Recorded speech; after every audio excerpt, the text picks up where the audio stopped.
Black boy to paralyzed millionaire. I'll heal you for leftovers.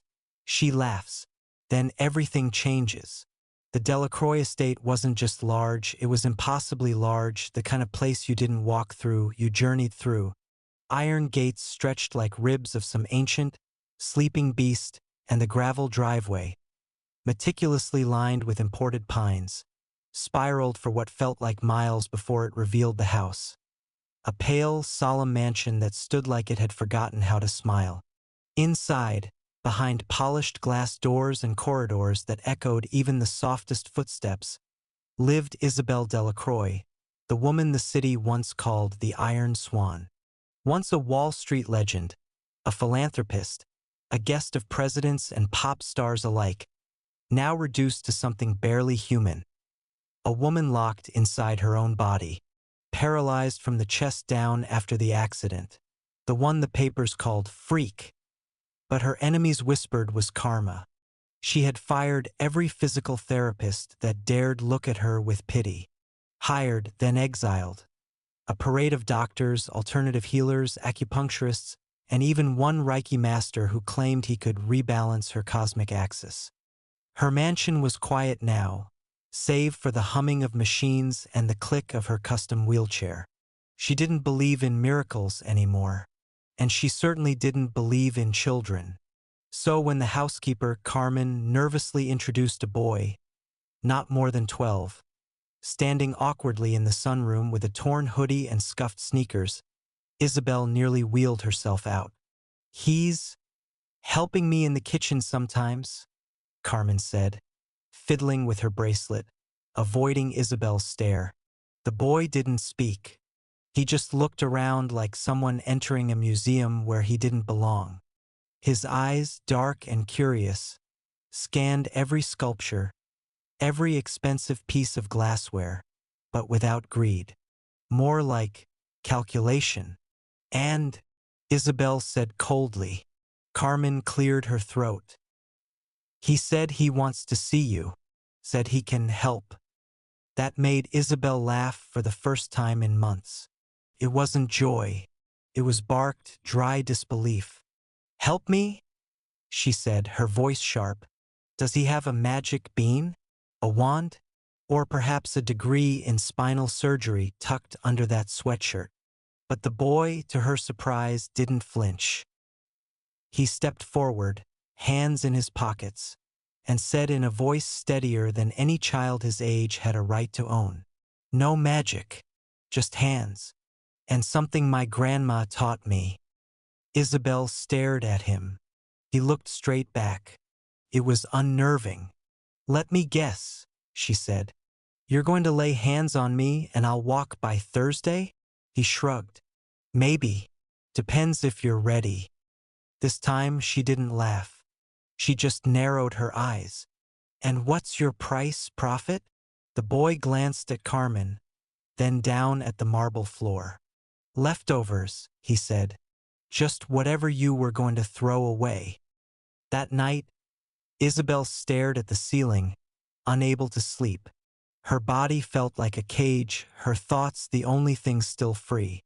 But they kept circling the same image, that boy with his ridiculous claim and his ridiculous calm. He hadn't begged, hadn't pleaded. He had made an offer, and left it there. By morning, she told Carmen to bring him back, just to see, just to be sure he was as absurd as she remembered. When he returned, he didn't touch her. He sat across from her. "You ever breathe with your bones?" he asked. She blinked. "What does that even mean?" He grinned slightly. "Exactly." And then he closed his eyes, placed his palms flat on the coffee table between them, and started whispering. Not words she could recognize, but rhythms, like lullabies lost in dust. It was ridiculous. It was childish. It was comforting. She didn't feel heat or tingling or any magic nonsense. But for the first time in weeks, she didn't feel like screaming. She didn't feel like steel wrapped in flesh. She just felt. And that night, she slept without sedatives. Isabel wasn't someone who trusted easily, not with money, not with time, and certainly not with hope. The boy, who still hadn't offered his name, had returned the next morning, his small figure silhouetted against the pale sunrise pouring through the eastern windows of her solarium. He didn't knock, didn't speak until spoken to, and brought nothing but a backpack that looked as if it had survived wars. She'd told Carmen to let him in, not because she believed, but because some ancient, quiet ache in her chest, needed to believe in something again, even if it was foolish. He took no notes. He asked no questions. He didn't pretend to be what he wasn't. He simply sat, eyes closed, hands open on the polished wood between them, and hummed. Sometimes low, sometimes sharp, but always rhythmic. At first, she thought he was just playing some mental game, some imaginary ritual, but by the third morning, something strange began to happen. Her headaches, the ones that clawed behind her temples since the accident, softened. Her fingers, long declared unresponsive, twitched faintly, unintentionally, like a forgotten instrument remembering sound. She didn't say a word to him about it, but he noticed. "You're listening now," he said softly one morning, not opening his eyes. "Listening to what?" she snapped, frustrated by how calm he was, how sure he seemed in a world that had taken everything from her. "Yourself," he said. "Your body's been yelling. You've just been yelling louder." Later that day, Isabel wheeled herself to her grand piano, the one she hadn't touched in nearly 2 years. Not to play, just to see it. Her fingers couldn't move across the keys anymore, but in her mind, she remembered each note, each echo, each silence. The boy had returned from the kitchen with a plate of cold roasted vegetables and half a baguette, all leftovers from Carmen's last dinner service. He sat across from her again, eating slowly, deliberately. "You don't talk much," Isabel said. He shrugged. "Not much to say when most people don't listen." "And you think I'm listening?" He looked at her with those deep, quiet eyes and said, "You're trying." She hated how much that meant. On the fourth visit, she asked his name. He hesitated, then quietly said, "Mason." That was all. No last name. No elaborate origin story. Just Mason, like a stone you trip over but never forget. She nodded. "How old are you?" 12. Almost 13. "And your grandmother taught you this, whatever this is?" He nodded. "Is she some kind of spiritual healer?" He took a long pause, chewing slowly. "She was a nurse, but she saw people before she saw patients. Said most pain hides behind pride." "Your grandma sounds annoyingly wise." "She was," he said, "until she wasn't." She caught the edge in his voice, and for the first time, realized that maybe he wasn't just here to help her. Maybe he needed this too. By the end of the week, Isabel noticed her shoulders didn't ache as sharply. Her breath moved more evenly through her lungs. She still couldn't walk, couldn't even lift her own arms without help. But she didn't feel invisible anymore. She didn't feel like an echo of her former self. She felt observed, real, not just by Mason but by herself. And that, more than anything, terrified her, because it meant she might have something to lose again. That evening, while she stared out across the estate's southern garden, Mason stepped into the frame of the doorway and said something unexpected. "You should scream." She turned sharply. "Excuse me?" He stepped closer. "You've been holding it in for too long. That scream, that anger, that why me, is poisoning you." Isabel stared at him. "You think screaming will help me walk again?" He shook his head. "I think screaming will help you remember who you were before you stopped fighting." That night, long after everyone had gone to bed, the lights in the southern wing stayed on.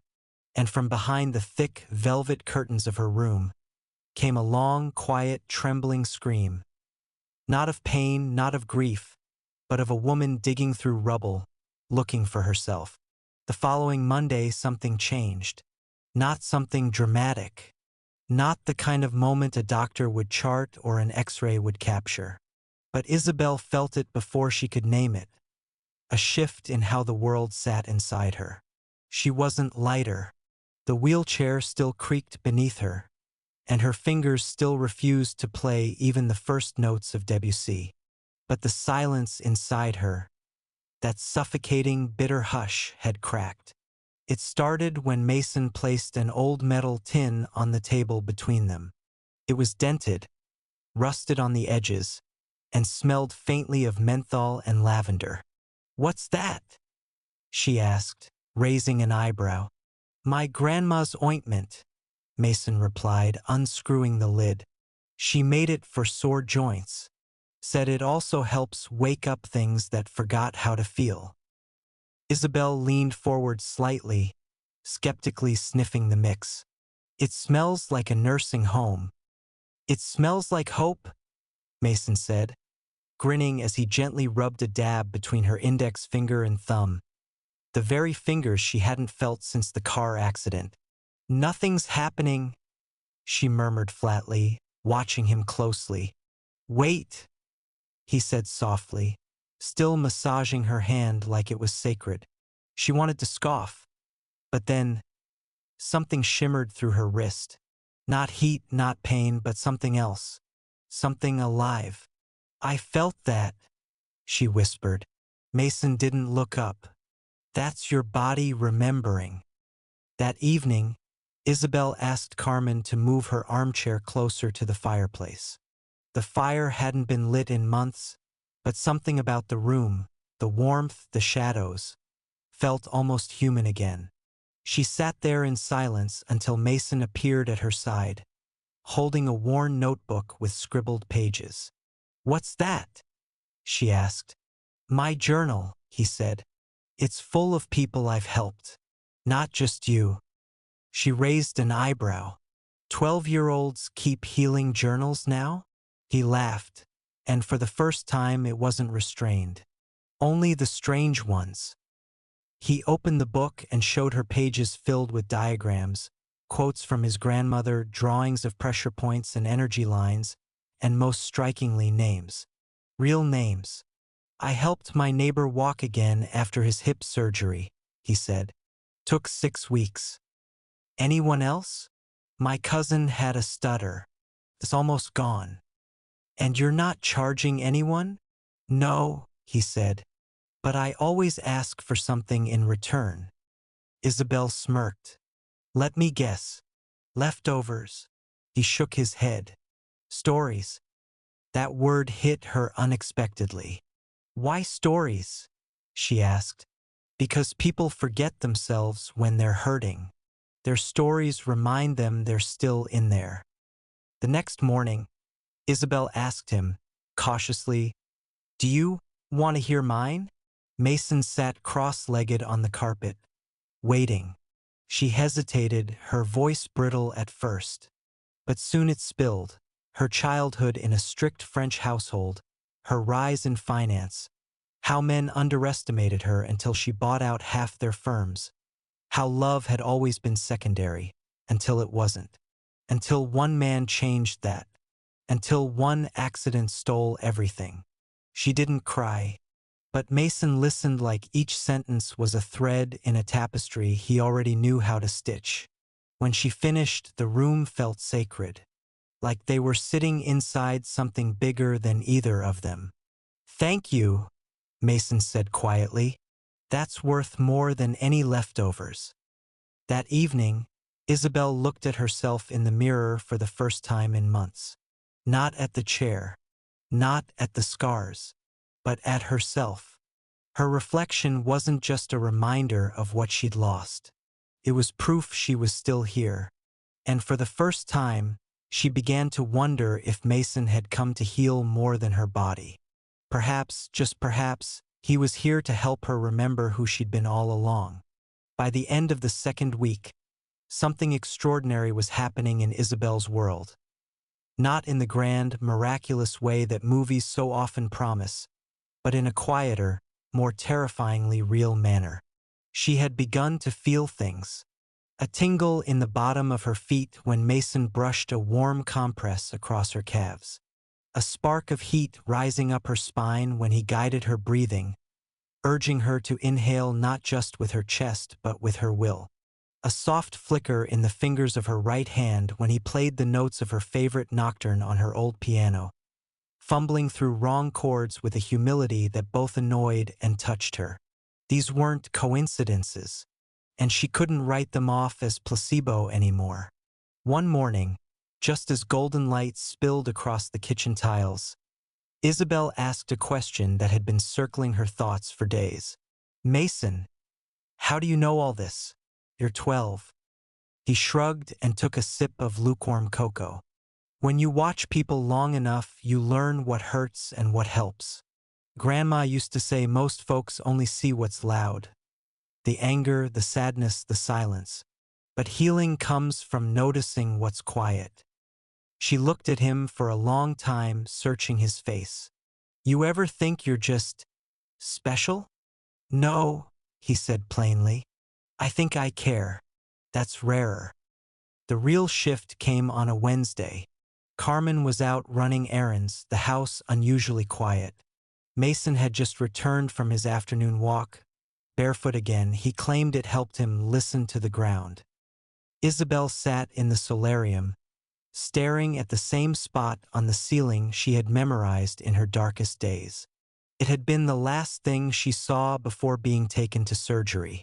The lines and corners of that plaster had held her when no one else could. She heard Mason enter and begin unpacking his small bag. But before he could start his usual process, Isabel said, "Let's try something different today." He paused. "I want to stand," she whispered. Mason turned slowly. "Are you sure?" "No," she said, "but I want to try." They spent the next 40 minutes adjusting the chair, bracing cushions, and preparing the space. She gripped the arms tightly, heart racing faster than it had in months. He stood behind her, one hand on her shoulder, the other just beneath her elbow. "No pressure," he said softly. "We just breathe first." She exhaled sharply, trembling. Then she tried. It wasn't a miracle. Her legs didn't obey like soldiers snapping to attention. But they didn't fail either. Her body leaned forward, shoulders rising, spine elongating as if some invisible thread were tugging her upright. For 3 seconds, just 3, she hovered halfway between seated and standing. But in those 3 seconds, she wasn't paralyzed. She was a woman fighting. Then her strength gave out, and Mason gently caught her, easing her back into the chair without a word. She was panting, crying, not out of pain but disbelief. He knelt in front of her, looking up with that fierce, quiet pride he never spoke aloud. "You stood," he said. "You stood." That night, Isabel didn't sleep.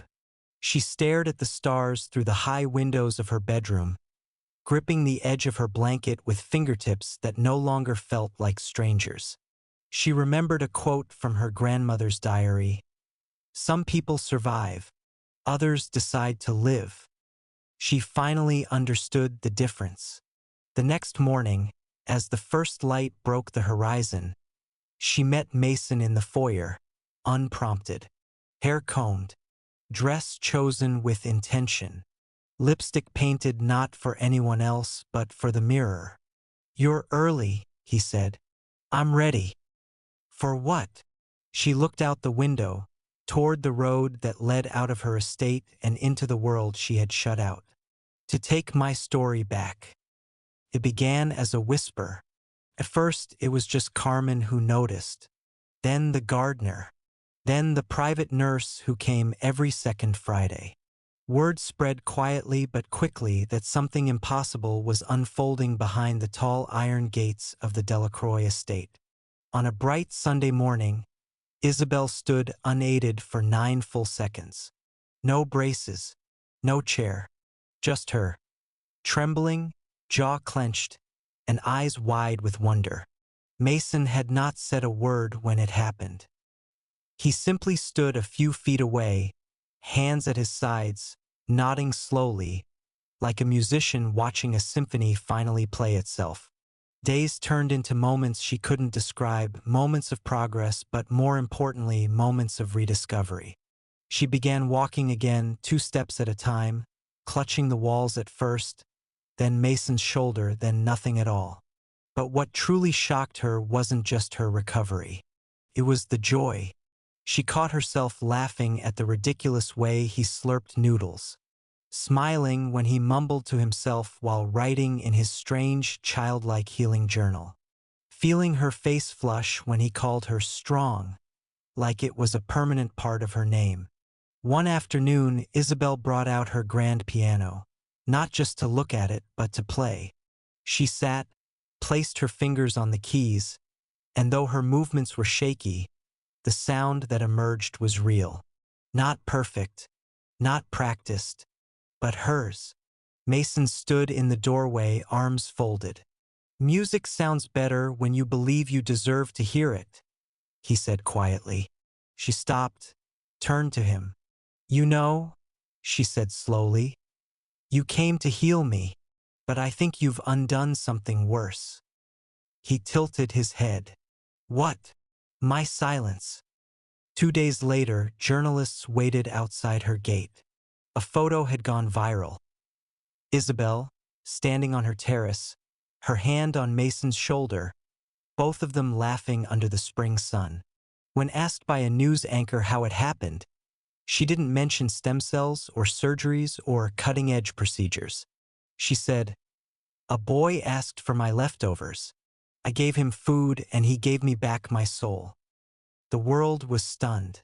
But Mason didn't stay to enjoy the fame. That evening, Isabel found a note on the grand piano. "You stood. You walked. Now fly. M." He was gone. Weeks passed. The estate buzzed with new light. Isabel didn't look for him, because she knew he hadn't left her behind. He had simply moved on, like a breeze through a locked house, waking each room before disappearing. But sometimes, late at night, she swore she could hear humming. Faint, familiar, and she'd smile, because somewhere out there, a boy with a backpack, a tin of ointment, and a broken hoodie was reminding someone else that healing didn't come with titles, came with care and belief.